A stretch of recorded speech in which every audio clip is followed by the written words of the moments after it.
Education অর্থাৎ polytechnic ছাত্রছাত্রীদের result কিন্তু বেরিয়ে গেছে এবং তাদের রেজাল্ট কিন্তু এই বছর অনেকটাই ভালো। এবং যাদের সাপ্লি এসছে আমি তাদের জানাবো যে ফিফথ সেমিস্টারে বা লাস্ট সেমিস্টারে যাদের সাপ্লি এসছে তাদের কি ইয়ার ব্যাক হয়ে যাবে, এবং যাদের সাপ্লি এসছে তারা কিভাবে সেগুলোকে ক্লিয়ার করবে, আর রেজাল্ট ভালো হওয়ার কারণটা কি সেটা নিয়েও কিন্তু কথা বলবো। সেই জিনিসটা ফলো করলে আর হয়তো অনেক ছাত্রছাত্রীদের এই রকম সমস্যার মুখে পড়তে হবে না। তো ভিউয়ার্স, অবশ্যই ভিডিওটি লাইক করে বন্ধুদের মধ্যে শেয়ার করে দাও, চ্যানেলে প্রথম আসলে সাবস্ক্রাইব করে নাও। পলিটেকনিক এডুকেশনের সমস্ত রকম আপডেট এবং ইনফরমেশন নিয়ে আমি অনির্বাণ কিন্তু তোমাদের জন্য ভিডিও নিয়ে আসি। তো ভিউয়ার্স, দেখতেই পাচ্ছ আমি কিন্তু এখন অফিসিয়াল ওয়েবসাইটে রয়েছি রেজাল্ট সেকশনে, এবং সেখানে কিন্তু দিয়ে দিয়েছে result of diploma in engineering and technology odd সেমিস্টারগুলো ফার্স্ট, থার্ড এবং ফিফথে রেজাল্ট, যেটা জানুয়ারিতে হয়েছিল পরীক্ষা, তার রেজাল্ট কিন্তু পাবলিক করা হয়েছে 21/3/2024। রেজাল্টের ওয়েবসাইটে অনেক গ্লিচ ছিল, তখন অনেকে ভিডিও করতে বলেছিল, আমি সেগুলো নিয়ে ভিডিও করিনি। দেখো, এগুলো ন্যাচারাল ব্যাপার, তোমরা রেজাল্ট দেখবে, রেজাল্টে গ্লিচ হবে, একটু পরেই দেখতে পারবে। তো এই সমস্ত জিনিস নিয়ে আমি মনে করি না তোমাদের বারবার ভিডিও দেওয়া ঠিক হবে। আমি খুব গুরুত্বপূর্ণ একটি টপিক নিয়ে এসেছি, সেটা হচ্ছে তোমাদের রেজাল্ট কেন এত ভালো হয়েছে। তো চেক রেজাল্টে যাব এই ক্যান্ডিডেটটার। দেখো, এই ক্যান্ডিডেটটার কিন্তু থিওরিটিক্যাল সাবজেক্টে দুটো সাবজেক্টে ডবল ডি পেয়েও পাস হয়ে গেছে। তো এই ক্ষেত্রে ডি পাওয়া মানে কিন্তু একদম এফের ওপরের যে ক্যাটাগরি সেটা কিন্তু ডি। তো সেই ক্ষেত্রে আমি এবছরের রেজাল্টে অনেক ছাত্রছাত্রীদের দেখলাম ডি কিন্তু থাকছে। তো সেই ক্ষেত্রে আমার যে মত, ছাত্রছাত্রীদের কিন্তু অনেক ক্ষেত্রে 1 বা 2 নাম্বার গ্রেস মার্কস দিয়ে ছাত্রছাত্রীদের পাস করানো হচ্ছে, যেটা আগে করানো হচ্ছিল না। এবং দেখা যাচ্ছিল রেজাল্টেও অনেক গরমিল ছিল, অনেক ভুল ছিল।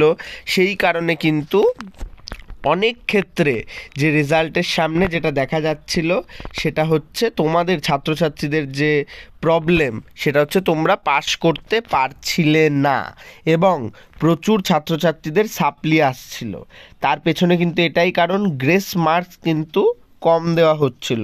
এবং এই যে অফিসিয়াল ওয়েবসাইট, এই অফিসিয়াল ওয়েবসাইটের প্রথম কারেন্ট বাটনই কিন্তু রেজাল্ট, এবং বেশিরভাগ ছাত্রছাত্রীদের রেজাল্ট ভালো হয়েছে। তুমি কমেন্ট করে জানাও তোমার রেজাল্ট কেমন হয়েছে, তোমার কলেজের এবং ডিপার্টমেন্টের রেজাল্ট কেমন হয়েছে। আমার কাছে যা সার্ভে রয়েছে, যা খবর রয়েছে, তার থেকে আমি ইনফর্ম করছি রেজাল্ট কিন্তু সমস্ত ছাত্রছাত্রীদের ভালো হয়েছে। এইবার কিন্তু দেখা গেছে কিছু কিছু ছাত্রছাত্রী যারা থাকেই তাদের কিন্তু সাপ্লি এসছে, সেটা ফিফথ সেমিস্টারেও এসছে, ফার্স্ট সেমিস্টারেও, থার্ড সেমিস্টারেও। তো সবার প্রথমে আমি তোমাদের জানাবো যে রেজাল্ট ভালো হওয়ার কারণটা কি। প্রথমত, সিএও চিফ অ্যাডমিনিস্ট্রেটিভ অফিসারের পরিবর্তন এবং ছাত্র সুলভ, ছাত্রদের পক্ষে কিছু সিদ্ধান্ত নিয়ে গ্রেস মার্কস বা খাতা দেখায় একটু পরিবর্তন হয়েছে। নাম্বার 2, ছাত্রছাত্রীরা কিন্তু নিজেরাও একটু ভয়ে ছিল, যেহেতু আগের সেমিস্টারগুলোতে প্রচুর ছাত্রছাত্রীদের সাপ্লি এসেছিল। সেই ক্ষেত্রে কিন্তু তারাও মন দিয়ে পড়াশোনা করেছে এবং লিখেছেও কিন্তু আগের তুলনায় বেটার। তো এইটা যদি তারা ফলো করে যে এরকম সাপ্লি আসতে পারে, আমাদের ঠিকঠাকভাবে পড়তে হবে, ঠিকঠাকভাবে লিখতে হবে, তাহলে কিন্তু পরবর্তী সেমিস্টারগুলোতে আর সাপ্লি আসবে না। অর্থাৎ এই যে প্রসেসটাকে মেনটেন করতে হবে। এই দুটোই মেজর কারণ আমার মনে হয় যে ছাত্রছাত্রীদের সাপ্লি না আসার বা কম আসার। এইবার কথা হচ্ছে যাদের চলে এসেছে হ্যাঁ, নর্মাল সেমিস্টারে তারা নর্মাল পরের যে অড সেমিস্টারগুলো সেখানে ক্লিয়ার করে দেবে, যেরকম ফার্স্টের আসলে থার্ডের আসলে ফিফথে। এইবার কথা হচ্ছে যাদের ফিফথে সাপ্লি এসছে তাদের কি ইয়ার ব্যাক হবে। তো বেসিক্যালি আমি তোমাদের যেটা জানাচ্ছি, যাদের ফিফথে সাপ্লি এসছে তাদের কিন্তু ফিফথ এবং সিক্স সেমিস্টারের পরে একটা এক্সামিনেশান নেওয়া হয়, যে সমস্ত সাপ্লিগুলোর জন্য স্পেশাল সাপ্লিমেন্টারি তোমরা বলতে পারো।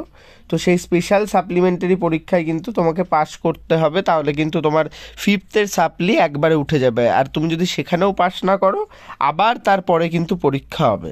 তো বেসিক্যালি ইয়ার ল্যাগটা এখন উঠে গেছে, এখন স্পেশাল সাপ্লিমেন্টারি এক্সাম নিয়ে ছাত্রছাত্রীদের পাস করিয়ে দেওয়া হয়। তো সেই ক্ষেত্রে তোমাদের চিন্তার কোনো কারণ নেই, যারা ফিফথ সেমিস্টারে সাপ্লি পেয়েছো তোমাদের কোনো ইয়ার ব্যাক হবে না। তোমাদের স্পেশাল সাপ্লিমেন্টারি এক্সাম একটা পরীক্ষা হবে, তারপরেই কিন্তু তোমাদের পাস করিয়ে দেওয়া হবে। তো এই গুরুত্বপূর্ণ আপডেটটা অবশ্যই লাইক করে বন্ধুদের মধ্যে শেয়ার করে দাও। আমি কিন্তু তোমাদের খুব যে বেসিক ব্যাপারগুলো সেগুলো জানালাম, এবং এগুলো জানা তোমাদের পক্ষে খুব জরুরি, সেটাও কিন্তু তোমাদের মধ্যে নিয়ে আসলাম। ভিডিওটি লাইক করে দিও, চ্যানেলে প্রথম আসলে সাবস্ক্রাইব করে নিও। প্রো টেকনিক্যাল জিনিয়াস অলওয়েজ তোমাদের জন্য কোয়ালিটি আপডেট এবং ইনফরমেশন নিয়ে আসে। ধন্যবাদ, ভালো থাকো, সুস্থ থাকো, প্রো টেকনিক্যাল জিনিয়াস ইউটিউব চ্যানেলের সাথে থাকো, সকল ইনফরমেশন সবার আগে পেতে থাকো। ধন্যবাদ।